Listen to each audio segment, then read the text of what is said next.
Every time I open up this app, I kid you not, I see somebody talking about how are these 19 and 20-year-old influencers living in these skyrise apartments, driving fucking Lamborghinis, unboxing a $500 to $2,000 bag every week. That I witnessed somebody's card get declined and they managed to open up another line of credit on their phone in under 10 minutes and pay for said bag. I have watched people film $10,000 shopping haul and then go and return all of it. And when I got my Mercedes, I had to put it under my parents' name because I had no source of income. KLARNA has no haters, I am dead. If you are an American, this fall, all of your buy now, pay later activity will be reported to FICO and it will affect your credit score. Social media is flooded with luxury, designer bags, first-class flights, massive hauls, and closets that look like they belong in a fashion magazine. But what if I told you this was all a lie? Behind the scenes, many influencers and everyday people trying to keep up are spending money they don't have to look rich online and in an attempt to live a luxurious life. Maxed out cards, unpaid bills, all for the illusion of luxury. In today's video, we're breaking down how influencers are making bad financial decisions to maintain a glamorous image and how that pressure is trickling down to viewers too, convincing people to go broke chasing a lifestyle they can't afford. Hi babes, my name's Taja, mother of twins, lover of luxe things, and your guide for showing up with style and intention. For years now, we have seen the trend of influencers showcasing ultra lavish lifestyles, often hiding the debt or unsustainable spending that makes it possible.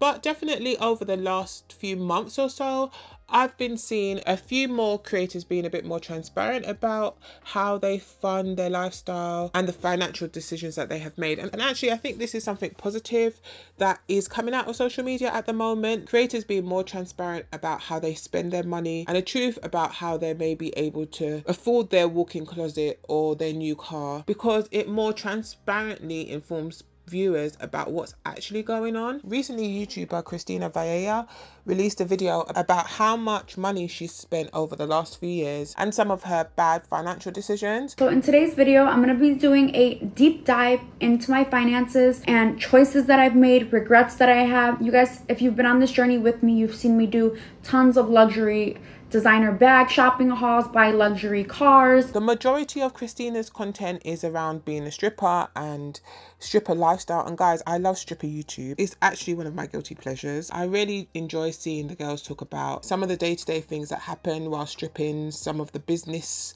decisions that they have to make. And so this video popped up on my homepage. And also Christina is one of the creators that was quite popular a few years ago, where these massive luxury hauls were very, very popular. She was one of the creators that I remember doing these really, really huge thousands of pound unboxings that were really popular at the time. And she does actually discuss this in the video. And I just started spending the money, honestly, so willy-nilly. I did my first $16,000 shopping haul. Because I thought I've never had money in my entire life. This was now in 2019, the first time I started making real money. So I literally had no idea what to do with it. And I thought it was going to get taken away from me. She talks about numerous things. It's actually quite an interesting video. But what piqued my interest was her discussions around her hauls and how she went about funding her hauls. Also in 2022, I did another 40K shopping spree, which I should have never done. That's a huge regret. I should have stopped doing the shopping sprees. I did it because I wanted to fill this glam room with stuff, which was so stupid, but whatever. I did that. And then I also built a custom BMW and bought it in full. So there, just right there on those two things, I spent over $100,000. That was so stupid. And then I did an $18,000 shopping haul in 2023 because I had a sponsorship that was gonna pay me. And then I did the shopping, like I bought all the stuff, and then the sponsor ended up canceling. So I spent all that money, and then I was going to return everything, but then I just ended up keeping it because I was like, whatever, I'm never going to spend money like this again in my life, so I might as well just keep it. And honestly, that's the last shopping haul I've ever done like that. That was like a lot of money that I honestly should have just returned the stuff, but I kept it anyways. She did do quite a few actually. Some of them where she spent up to like 40,000 on luxury items. She does explain her thought process behind these purchases and actually is quite honest about how she felt after making these purchases, is how she felt after doing these hauls, that she oftentimes felt regret about the purchases that she made, that on some occasions she wanted to return items, that actually doing these really big hauls in some ways set her back financially because she was maybe filming these videos to include a sponsor, or she was filming these videos because she was just excited to have the money and wanted to, of course, spoil herself or maybe make content. This type of video at the time did get loads of views, and so I have no doubt that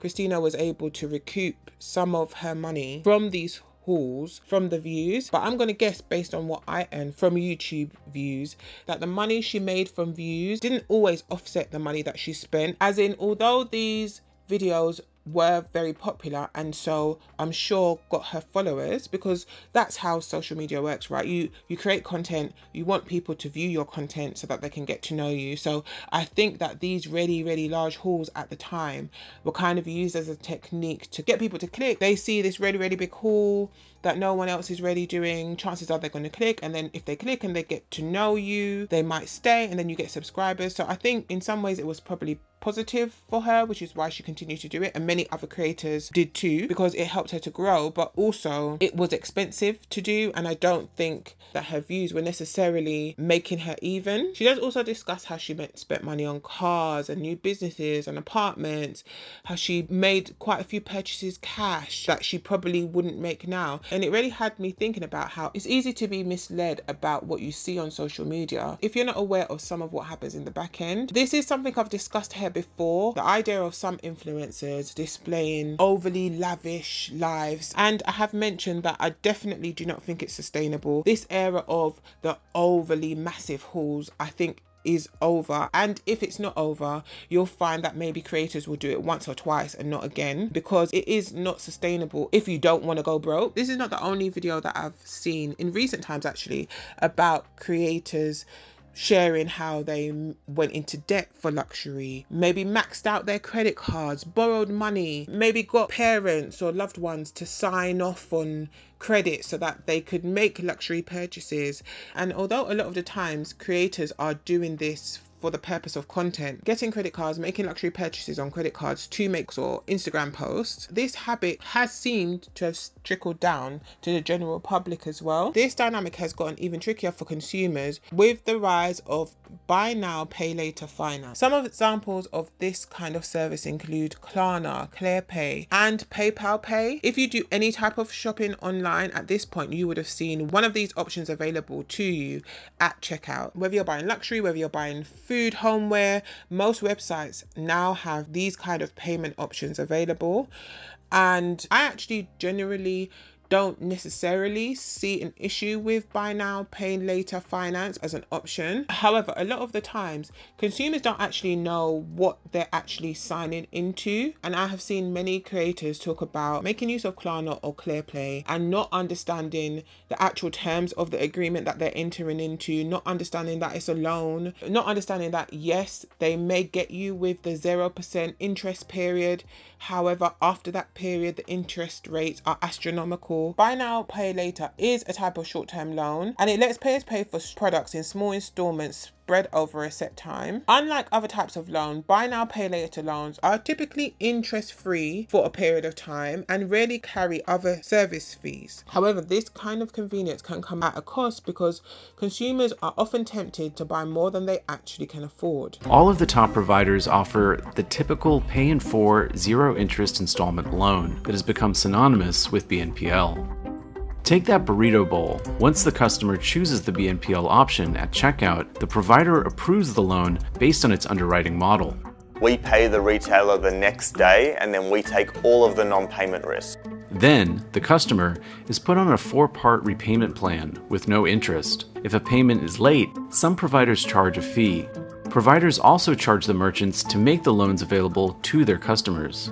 Sometimes that's as much as, 5% of the transaction value. Some lenders, like Affirm, have also begun to offer longer-term loans that carry interest. Afterpay also has a pay monthly option for larger ticket transactions. Customers pay once a month for a longer period of time instead of every few weeks. Although I can see how using this kind of finance can be helpful in some scenarios, many of these companies have been accused of being predatory, especially towards people who maybe can't get traditional credit cards or who are generally not super responsible about managing their money, which is why they're seeking out buy now, pay later products to make non-essential purchases. But ultimately, I think what we've seen is, as a consequence of this overexposure to extreme luxury, extreme displays of wealth online, and probably some other shifts in society, we are seeing people get themselves in astronomical amounts of debt trying to keep up. Over 360 million people worldwide currently use buy now, pay later services, with projections estimating that this number could soar to 900 million by 2027, which is a 157% increase. The global buy now, pay later market was valued at around 378 billion in 2023, and forecasts show it continuing to expand swiftly, and the US market is expected to reach 9.2 billion in 2030. However, although these companies are making loads of money and growing, consumers are oftentimes not able to keep up with repayments. In the US, about 41% of buy now, pay later users reported making at least one late payment in the past year, up from 34% the year before. One report found that 56% of users experience issues like overspending, missed payments, or refund difficulties, with Gen Z faring the worst at 76%. And regret over using these services is common. Nearly 48% of users overall and 64% of Gen Z users have regretted using a buy now, pay later finance purchase. And this issue made headlines in May of this year when KLARNA reported that they had experienced a 17% increase in credit losses, totaling 136 million in Q1 of 2025. The company attributed this rise partly to its expanding loan portfolio, but also suggested that it signals growing repayment challenges. KLARNA is pretty much going bankrupt because no one is paying them back. Like, they have a record high number of users on the platform. They have 100 million users.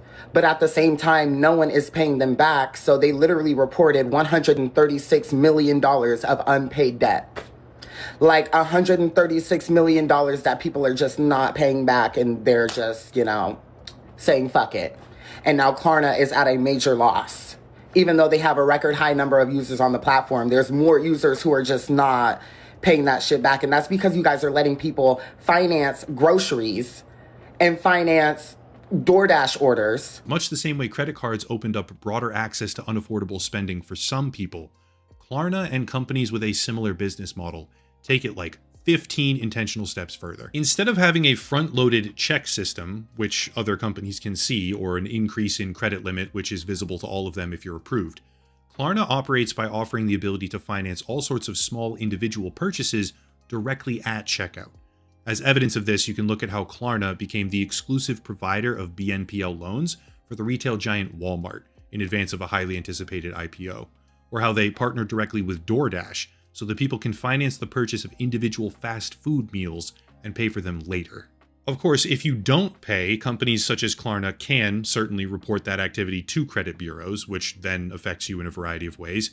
But as per their website, they typically run soft checks, not hard checks at the onset, which means that not only are they deliberately focusing as much as possible on financing small purchases, they're also doing this with a softer check system, which isn't visible to other lenders. When you target that kind of demographic with predatory loans for individual fast food or consumer electronics purchases, you run into an issue where maybe the person taking out the loan to buy Chipotle or imitation off-brand sneakers doesn't really have a burning desire to pay that loan off, or far more likely in this case, doesn't even pay attention to it. Essentially, KLARNA acknowledged that many of their customers were struggling to make any repayments on their purchases at all. I definitely think that this is an avoidable issue, and I'm hoping with more and more creators being more transparent online about how they are funding their lifestyles and some of the financial regrets that they have, that viewers and consumers will become more educated about the best way to spend their money and become clear on the fact that the internet isn't actually always a true reflection on real life. life. A lot of the time creators are making content that is curated, intentional, and usually a means to an end. You know, making a huge massive luxury haul, spending £50,000 on luxury is maybe something that Christina and creators like her wouldn't have done if they weren't making content. Maybe they would have bought 1 or 2 bags that week instead of 10. And so it's just really important to use your discernment when you are engaging in any type of media, in particular social media. I don't ever think it's a good idea to use buy now, pay later or any kind of finance to make luxury purchases. I would not encourage you to do that. I enjoy luxury. I don't think there's anything wrong with making luxury purchases when you maybe have a bit more disposable income or if it's something you enjoy, but it's absolutely not something that is worth getting yourself in debt for.